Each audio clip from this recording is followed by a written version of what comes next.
కొండేపి నియోజకవర్గం పొన్నలూరు మర్రిపూడి మండలాల్లోని పలు గ్రామాల్లో వినూత్న రీతిలో విస్తృతంగా ప్రచారం చేశారు కాంగ్రెస్ పార్టీ ఎమ్మెల్యే అభ్యర్థి పసుమతి సుధాకర్ రావు. ఇస్త్రీ బండి వద్దకు వెళ్లి ఇస్త్రీ చేస్తూ, మంగళ షాప్ వద్దకు వెళ్లి అక్కడ ఉన్న వ్యక్తికి గడ్డం చేస్తూ, సమోసాలు అమ్ముకుంటూ జీవనం సాగించే మహిళ వద్దకు వెళ్లి సమోసాలు మొత్తం తనే కొని ఆమెకు తోడ్పాటునిచ్చారు. ఆమె కష్టసుఖాలు తెలుసుకున్నారు, గ్రామస్తులను ఆకట్టుకున్నారు. అనంతరం ఇంటింటికి తిరుగుతూ కాంగ్రెస్ పార్టీ ఎమ్మెల్యే అభ్యర్థిగా పసుమతి సుధాకర్ రావు అనే నాకు, ఒంగోలు ఎంపీ అభ్యర్థిగా ఈతం సుధాకర్ రెడ్డిని హస్తం గుర్తుపై ఓటేసి అత్యధిక మెజార్టీతో గెలిపించాలని కోరారు. కార్యక్రమంలో కాంగ్రెస్ అధికార ప్రతినిధి మన్నం ప్రసన్నరాజు, కొండేపి మండలం CPM party KG Mastan, Marripudi మండలం కాంగ్రెస్ పార్టీ అధ్యక్షుడు బి మాలకొండయ్య తదితర నాయకులు పాల్గొన్నారు.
రాష్ట్రంలో శాసనసభ ఎన్నికలు జరగబోతా ఉన్నాయి.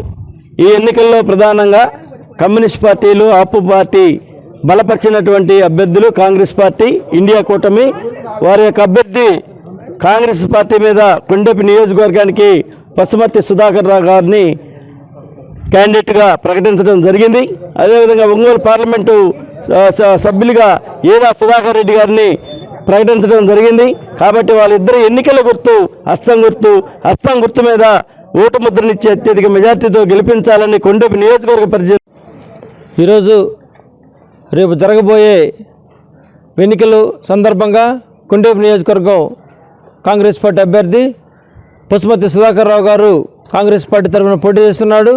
అలాగే ఎంపీగా ఈదా సుధాకర్ రెడ్డి గారు పోటీ చేస్తున్నారు. కనుక చెరుకూరి గ్రామ ప్రజలారా, మన రాష్ట్రం అభివృద్ధి అవ్వాలన్నా, ఈ దేశం అభివృద్ధి అవ్వాలన్నా, మన పిల్లలకు ఉద్యోగాలు రావాలన్నా, రైతులకు గిట్టుబాటు ధరలు కావాలన్నా, ఏ సమస్యకైనా కాంగ్రెస్ పార్టీ ఒక్కటే ఈ దేశానికి శరణ్యమని